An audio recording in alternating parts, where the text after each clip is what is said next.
My dad was born in 1941 in a small town called Zadar, which is in Croatia, modern-day Croatia. At the time, it was under Italian rule.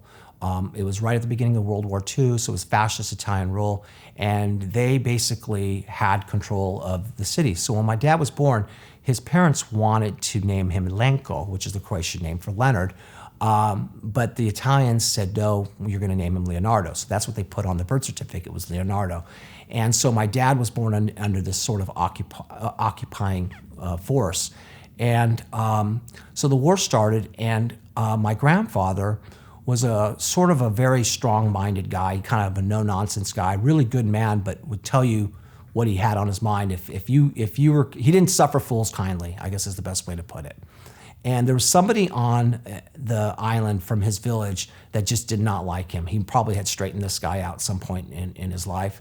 And this guy turns out to have been a fascist collaborator. So he was collaborating with the Italians, and he would tell the Italians where different people were that they could capture who were not aligned with their side, including my grandfather. And so, especially because he didn't like my grandfather, he would always try and point out where my grandfather was hiding. Well, this led to my grandfather's capture, and he was in an Italian prisoner of war camp that was on the island. And one day he was in the camp, and somebody comes up to him, and we're not sure who it was, but somebody from the camp comes and tells my grandfather that he and his cousin will be executed the next day. And this guy says, if you stay, you're going to be executed. If you go, you can go right now. You better go while you have a chance. And so my grandfather had to make a very spot decision on whether this guy was telling him the truth and he really was going to be executed the next day and he was giving him his out to escape, or was this guy telling him the story so that he could shoot him in the back and say, hey, look, I just captured a guy trying to escape, and make himself out to be like a hero.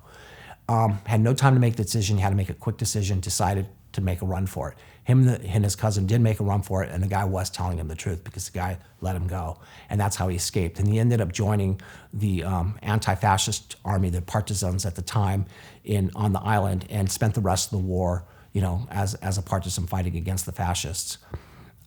So, in our family history, it would be very easy to have sort of a beef, I guess, with Italy or Italian people.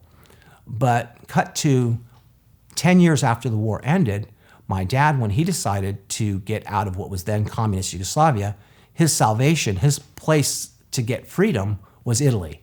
And when he escaped, it was to Italy, and he lived in Italian refugee camps for 4 years, and has great gratitude for the Italian people because they had set up a system that would keep political asylums like himself and treated him really well, and gave him that place and chance to escape to freedom before he came here to the United States and then later moved to San Pedro.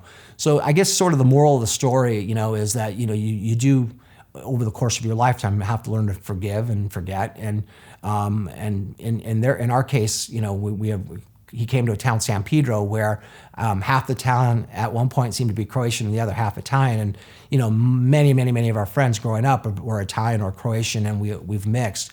And it's an interesting history that we have with Italian people in my family because of what my grandfather and my dad went through, when they were during World War II and then during the Cold War.